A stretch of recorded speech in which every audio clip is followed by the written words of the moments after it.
तुमचं म्हणणं बरोबर आहे. ईव्हीएम विरुद्ध पब्लिक क्राय, जनाक्रोश, आणि अनेकदा न्यायालयानं पब्लिक क्रायची दखल घेऊन निर्णय दिलेले आहेत. ज्या लोकशाहीमध्ये निवडणुकांच्या प्रक्रियेवरच लोकांचा विश्वास नाही, ती लोकशाही काय कामाची?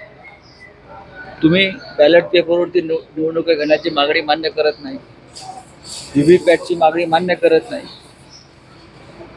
न्यायालयानं समजून घ्यायला हवं होता हा विषय काळजीपूर्वक. नक्कीच उशीर झाला, पण गेल्या अनेक वर्षापासून या संदर्भात लोक रस्त्यावरती उतरून आंदोलनं करत आहेत.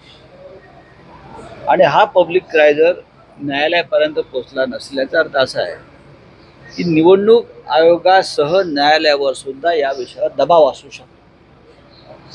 लोकांचा विश्वासच नाही या निवडणूक पद्धतीवर, की आम्ही दिलेलं मत कुठे जाते ते आम्हाला दिसत नाही, कळत नाही. आम्ही मतदान करतोय कोणाला आणि मत जात आहे दुसरीकडे. मला असं वाटतं ठीक आहे, आता निवडणूक 2 टप्पे पूर्ण झालेले आहेत, त्याच्यावरती फार चर्चा करणं आता योग्य. मुख्यमंत्र्यांनी असं म्हटलंय की